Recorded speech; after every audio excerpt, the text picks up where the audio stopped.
Hello મિત્રો, આપણે ભણી રહ્યા છીએ ધોરણ 10. ધોરણ 10 ની અંદર વિષય વિજ્ઞાન અને વિજ્ઞાન વિષયમાં ચેપ્ટર નંબર 10. આગળના પાઠમાં મિત્રો આપણે શીખી ગયા છીએ લેન્સનું સૂત્ર, ત્યારબાદ લેન્સ દ્વારા મળતી મોટવણી અને લાસ્ટમાં લેન્સનો પાવર. આજે આપણે આનો ઉપયોગ કરી બુકના ઉદાહરણના દાખલાનો અભ્યાસ કરવાના છીએ. બુકની અંદર ઉદાહરણમાં કુલ 4 દાખલાઓ આપેલા છે, જેમાં પ્રથમ 2 દાખલાઓ એનો અભ્યાસ આગળ આપણે કરી ચૂક્યા છીએ અને આજે આપણે શરૂ કરીએ છીએ નંબર 3 અને નંબર 4. આ બંને દાખલા આપણને લેન્સ માટે આપેલા છે. તો આપણે શરૂઆત કરીએ દાખલાથી. તો સૌપ્રથમ આપણે દાખલાની રકમ સમજીએ. રકમમાં આપણને આપેલું છે કે એક અંતર્ગોળ લેન્સની કેન્દ્ર લંબાઈ 15 સેમી છે. પ્રથમ આપણે એ જોઈશું કેન્દ્ર લંબાઈ, એને શેના વડે દર્શાવાય છે? f વડે. સાથે લેન્સ કયો છે? અંતર્ગોળ છે. અંતર્ગોળમાં કેન્દ્ર લંબાઈ હંમેશા કેવી લેવામાં આવે છે? માઇનસ. તો આપણે અહીં લખીશું f બરાબર -15. આગળ વધીએ, વસ્તુને લેન્સથી કેટલા અંતરે રાખવી જોઈએ કે જેથી તેનું પ્રતિબિંબ લેન્સથી 10 સેમી દૂર મળે. પ્રતિબિંબ અંતરને આપણે શેના વડે દર્શાવીએ છીએ? v વડે. અને અહીં એનું માપ પણ કેવું લેવામાં આવે છે? માઇનસ. તો આપણે અહીં લખીશું v બરાબર -10. સાથે આપણને આપ્યું છે વસ્તુને લેન્સથી કેટલા અંતરે રાખવી જોઈએ, એનો મતલબ વસ્તુ અંતર આપેલું નથી. તો અહીં આપણે શું લખીશું? u બરાબર શોધો. સાથે સાથે લખ્યું છે એના દ્વારા મળતી મોટવણી પણ શોધો, અને મોટવણીને આપણે શેના વડે દર્શાવીએ છીએ? m વડે. તો અહીં આપણે લખીશું m બરાબર પણ શોધો. તો શોર્ટમાં f આપેલો છે -15 સેમી, v પણ આપેલો છે -10 સેમી અને u આપણે શોધવાના છીએ અને મોટવણી પણ શોધવાના છીએ. તો સૌપ્રથમ આપણે મૂકીશું લેન્સનું સૂત્ર. તો લેન્સનું સૂત્ર શું છે? આ રીતે 1/v - 1/u = 1/f. તો આપણે અહીં શોધવાનું છે u. તો u જો આપણે આ તરફ લાવીશું તો vf આ બંને સામે જશે. તો એનું સૂત્ર આ રીતે બનશે 1/u = 1/v - 1/f. હવે આપણે મૂકીએ એની કિંમત. v ની જગ્યાએ કેટલા મૂકીશું? -10 અને f ની જગ્યાએ કેટલા મૂકીશું? -15. તો એનું સૂત્ર આ રીતે લખાશે = 1/10. v ની જગ્યાએ -10, જ્યારે f ની જગ્યાએ -15. અહીં આપણને માઇનસ આપેલું છે બંનેમાં, તો માઇનસ માઇનસ થઈ જશે પ્લસ. તો એની રકમ આ રીતે લખાશે -1/10 એમનેમ રહેશે, જ્યારે અહીં માઇનસ માઇનસ પ્લસ 1/15. અહીં આપણે બંનેનો લસા લઈ લઈશું 13 એટલે કે 30. તો એને આ રીતે લખવામાં આવશે. લસા લઈ લીધો છે 30. અહીં 10 ને 30 કરવા આપણે 3 વડે ગુણીએ છીએ. આગળ ચિહ્ન માઇનસ છે તો અહીં પણ માઇનસ મુકાશે. જ્યારે આને 30 કરવા 2 વડે ગુણવામાં આવે માટે અહીં ઉપર પણ લખાશે +2. તો -3 + 2 તો જવાબ મળશે -1. તો એની કિંમત આ રીતે લખાશે -1/30 તો અહીં આપણે શોધી રહ્યા છીએ u ની કિંમત મળે છે -30. તો અહીં લખીશું u બરાબર -30 સેમી, કારણ કે ઉપર બધા જ માપ આપણને શેમાં આપેલા છે? સેમીમાં આપેલા છે. તો અહીં આપણને u મળી ગયો છે. હવે આપણે શું શોધવાના છીએ? m. m માટે આપણે સૂત્ર કયું મૂકીશું?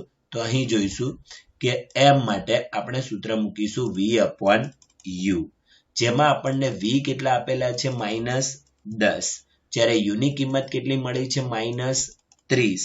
તો એની કિંમત આ રીતે મુકાશે -10/30. 0 ઉડી જશે એટલે જવાબ મળશે 1/3 અથવા તો 0.33. આમ વસ્તુને લેન્સથી 30 સેમી અંતરે રાખવી જોઈએ, ત્યારે તેનું આભાસી અને ચત્તુ પ્રતિબિંબ મળે છે, જે આપણે મોટવણી દ્વારા સમજી શકીએ છીએ. આ જ રીતે આપણને ટેક્સ્ટ બુકમાં એક દાખલો આપ્યો છે, એના પછી એક્ઝામ્પલ નંબર 4 એને પણ આપણે સમજી લઈએ. તો અહીં આપણને એક્ઝામ્પલ 4 આપ્યો છે, એની પણ આપણે સૌપ્રથમ રકમ સમજીશું. તો શરૂઆત કરીએ એની રકમથી. રકમમાં આપણે જોઈ રહ્યા છીએ લખીને આપ્યું છે 2 સેમી ઊંચાઈની કોઈ એક વસ્તુને 10 સેમી કેન્દ્ર લંબાઈ વાળા બહિર્ગોળ લેન્સના મુખ્ય અક્ષ પર લંબ રહે એ રીતે મૂકેલી છે. અહીં લેન્સથી વસ્તુ અંતર 15 સેમી છે, તો એના પ્રતિબિંબનો પ્રકાર, એનું સ્થાન, એનું પરિમાણ અને સાથે મોટવણી પણ શોધો. તો મિત્રો સૌપ્રથમ દાખલો ગણતા પહેલા તમે શેના ઉપર નજર કરશો? લેન્સ કયા પ્રકારનો છે? તો આપણે જોઈ રહ્યા છીએ લેન્સ બહિર્ગોળ છે. ત્યાર પછી જ આપણે આગળ એની કિંમત મૂકીશું. તો અહીં જોઈશું કે 2 સેમી ઊંચાઈની વસ્તુ છે. ઊંચાઈને આપણે શેના વડે દર્શાવીએ છીએ?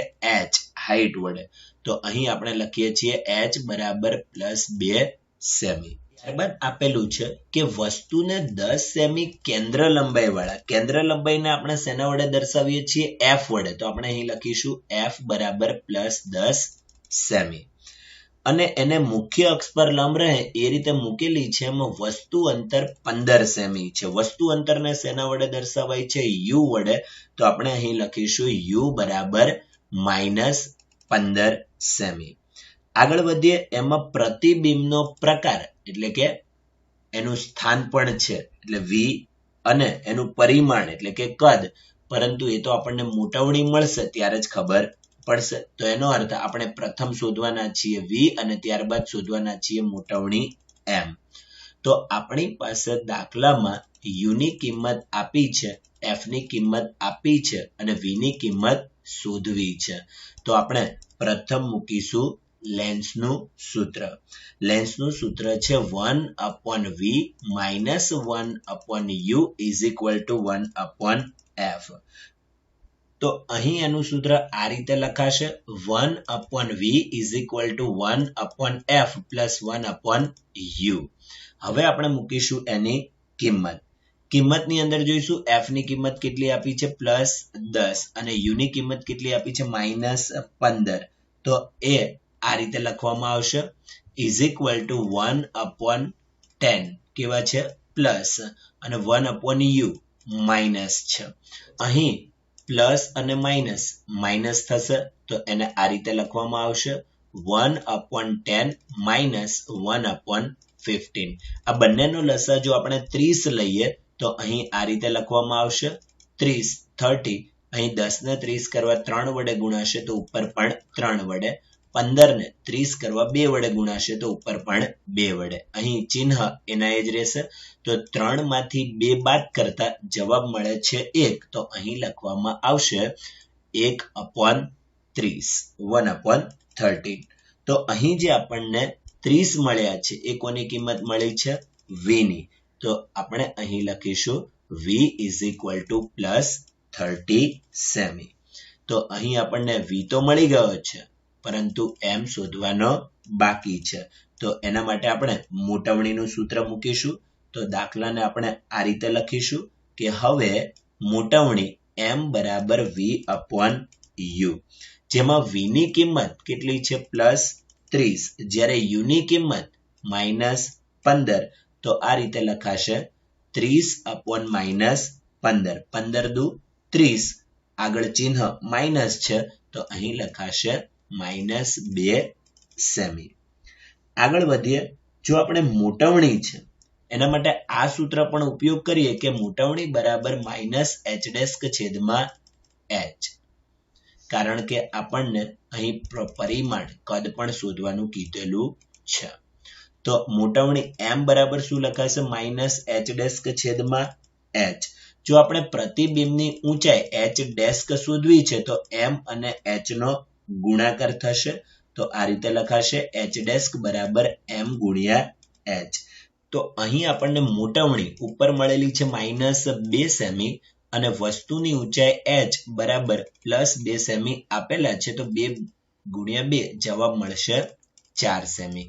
તો અહીં આપણે જોઈ રહ્યા છીએ કે વસ્તુની ઊંચાઈ 2 સેમી છે, જ્યારે પ્રતિબિંબની ઊંચાઈ 4 સેમી છે. એનો અર્થ વસ્તુની ઊંચાઈ કરતા પ્રતિબિંબ 2 ગણું મોટું મળે છે. તમે આ રીતે પણ લખી શકશો કે આમ પ્રતિબિંબ લેન્સથી 30 સેમી તેમજ કેવું મળે છે વાસ્તવિક ઉલટું અને મોટું મળે છે.